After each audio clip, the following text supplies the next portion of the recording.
Hello guys, my name is Mukanya. I'm a CEO and founder at JT Devs. For today's video, we're going to start with JavaScript. So let's see the different ways that you can include the JavaScript within your HTML file. Okay. So you can every time you want to use a script, a JavaScript, we need to start with a script element, especially if you have to include it within your HTML file. So for example, let's just display a message on the console. And what is a console? A console is just a window on the browser or a tools on the browser to allow us to display the output.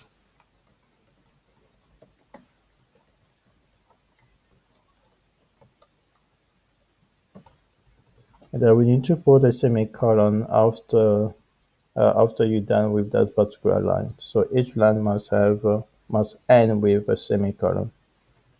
So let's have a look.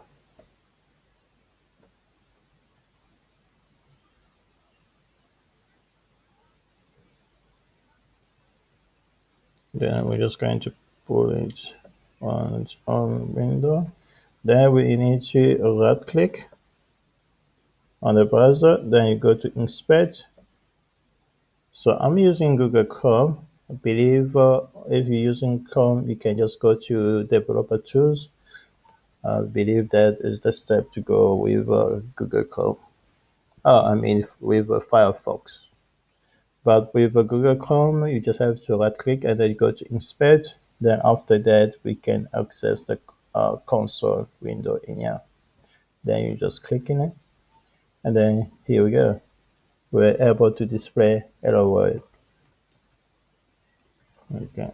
So JavaScript is a light programming language that we can use with our web development. It's allow us to provide the functionality to our web page, especially like clicking on a button, those functionality. Yeah, that's why we need JavaScript. So we've already covered HTML5, CSS. Now we are busy with JavaScript. Okay, so another question would be, what if a particular browser does not support a script or JavaScript? It's because there's some setting that you can get it done on your browser to actually deny it to support a script. Then to actually display a message to the user that this particular browser does not support a script or JavaScript, then we can use an element called NoScript. Then you can specify your message. Then we say this browser does not support JavaScript. All right. So you can try it and then you see it work.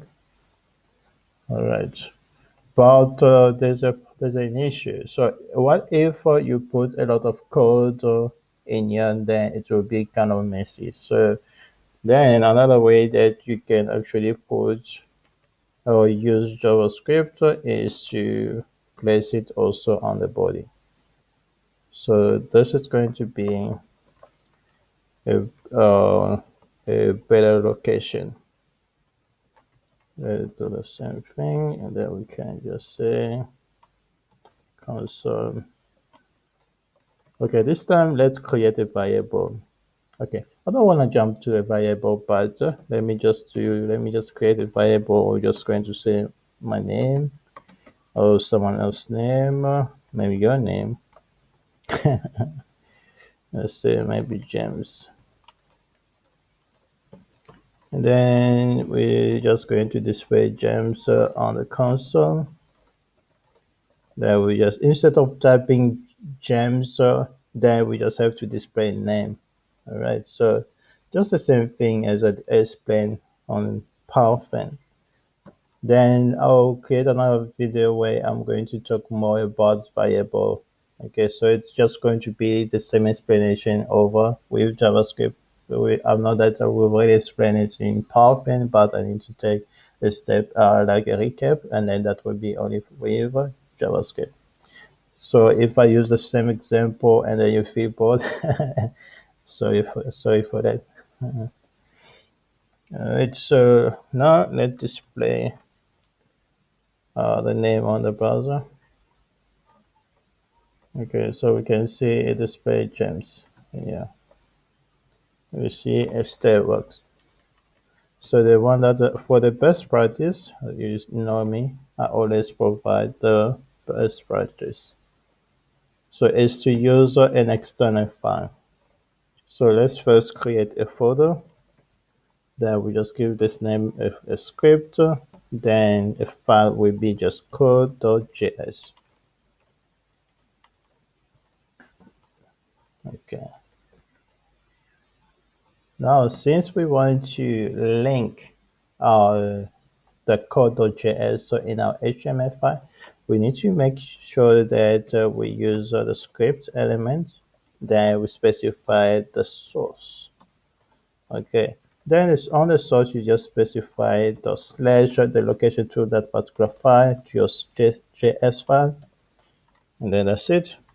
Then you go to the JS file. Then in here, we don't have to specify again the script element.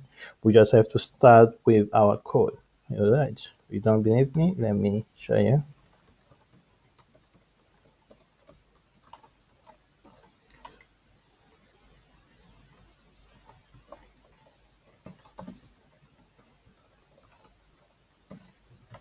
Okay, so let's have a look. Okay, we're done. Okay, thank you guys. And please subscribe, like, and share the video. Okay, bye.